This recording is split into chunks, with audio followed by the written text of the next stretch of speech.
मेरे आसपास के सभी अभिभावक बंधुओं को सादर प्रणाम। आज कुछ बताने का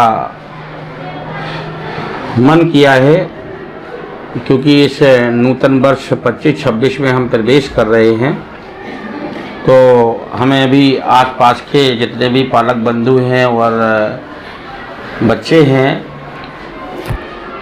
जो आज अध्ययन प्रक्रिया में हैं, तो बताना चाहता हूं कि जैसे कि हमारा विद्यालय आदर्श ग्राम पंचायत बालागुड़ा में स्थित है, जिसका वातावरण काफ़ी खुशनुमा है और यहाँ आपका अपना विद्यालय श्री सिद्धि विनायक साइंस अकेडमी वर्ष 2017 में प्रारंभ हुआ था। अपनी उसने पहली यात्रा 2017 में प्रारंभ की थी। उस समय विद्यालय की लास्ट क्लास 8वीं थी, जिसे हम 8th क्लास के रूप में कहते हैं। इसके बाद विद्यालय के जो अभिभावक अपने बच्चों को भेजते हैं, उनसे उनके बच्चों के प्रति काफ़ी अच्छा फीडबैक मिला। विद्यालय 10th क्लास तक हुआ धीरे धीरे, और आज हम इस नूतन वर्ष में अपने विद्यालय को हायर सेकेंडरी यानी कि नर्सरी से 12th तक की यात्रा प्रारंभ करेंगे, जो हमारे लिए और आसपास के सभी गांव के वासियों के लिए ये बहुत ही हर्ष का विषय है।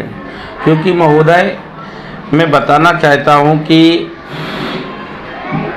जो मिडिल वर्ग क्लास के जो लोग हैं, आज वो बाहर मंदसौर है, पिपलिया मंडी है या आसपास और कोई भी स्कूल, उनमें से वो शिक्षा के लिए अफोर्ड नहीं कर पा रहे हैं। क्योंकि हम जहाँ भी जाते हैं तो प्रत्येक एक स्कूल की फीस क्लास 3rd 4th तक की फीस लगभग 18-20 हज़ार या उससे कहीं ज़्यादा यदि कहा जाए तो 40,000 50,000 में हम अपने, अगर हमारे पास है तो हम अपने बच्चों को शिक्षा दिलाने के लिए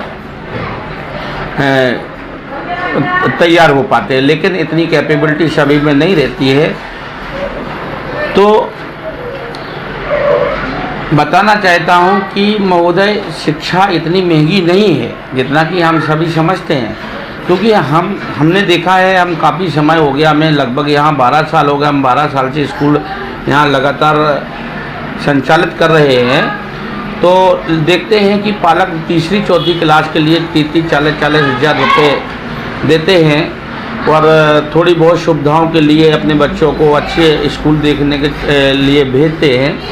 लेकिन महोदय, बताना चाहता हूँ, मेरे पास प्रत्येक बार बहुत सारे स्कूल से, आसपास के स्कूलों से भी बच्चे आते हैं, तो जो 40-50 हज़ार फीस में भी जाते हैं, पर उनका बेस भी कंप्लीट नहीं हो पाता है महोदय। तो मैं ये नहीं कहता हूँ कि मैं ही अच्छा करता हूँ, लेकिन सबसे महत्वपूर्ण बात यह है कि हमारी हर एक चीज़ हमारी मेहनत के ऊपर डिपेंड करती है। क्योंकि ग्रामीण परिवेश से जो बच्चे आते हैं, उनके माता पिता काम के कारण अपने बच्चों पे इतना ध्यान नहीं दे पाते हैं। तो ये हमारी सब शिक्षक की, जिस स्कूल में बच्चा जाता है, हम सब शिक्षक की बेहद रिस्पॉन्सिबिलिटी होती है कि हम उनके पिता का जो वर्क है या पिता की जो रिस्पॉन्सिबिलिटी है, हम शिक्षक सब मिल करके उस बच्चे के प्रति मेहनत करें, ताकि उस बच्चे को किसी भी प्रकार की शिक्षा के मामले में, उससे के अध्ययन से संबंधित किसी भी प्रकार की कोई परेशानी ना हो। पर हमारा जो भी स्टाफ रहता है, प्रत्येक एक असंभव बच्चे को हम संभव में बदलने की कोशिश करते हैं और हम उसमें प्रत्येक दिन कुछ ना कुछ नई आशाएं खोजते रहते हैं। और एक दिन हम देखते हैं कि वो बच्चा जो है, वो असंभव था, वो संभव में बदल जाता है और अपने एक प्रगति के पथ पर चला जाता है। ऐसे 12 साल के अंतराल में हमने कई बच्चों को देखा, जो बच्चे कई, हम आपस में भी शिक्षक रहते हैं, वो कभी कभी डिस्कस भी करते हैं कि वो बच्चे बहुत असंभव है, ये इसमें इम्प्रूवमेंट ही नहीं हो रहा है। लेकिन हमारा उनसे कहना रहता है कि हम उनसे लास्ट मोमेंट तक उसके साथ मेहनत करें। 100% जब लेके चलेंगे, हम लगभग उसके पास 30% तक पहुंच जाएंगे। बच्चा जब 30% तक पहुंच जाएगा तो हम आशा कर सकते हैं, जब ये 30% तक पहुंचा, एक दिन ना एक दिन ये बच्चा 100% जरूर पहुँचेगा। और आज यही कारण है कि हमारे और विद्यालय का जो तरक्की का और उन्नति का जो मेन श्रेय रहा है, वो हमारे सभी अभिभावक बंधुओं को रहा है। क्यों? क्योंकि हमारे अभिभावक बंधु हमें बहुत सपोर्ट करते हैं और उनके सपोर्ट से हम उनके बच्चों में एक नई ऊर्जा का विकास करते हैं।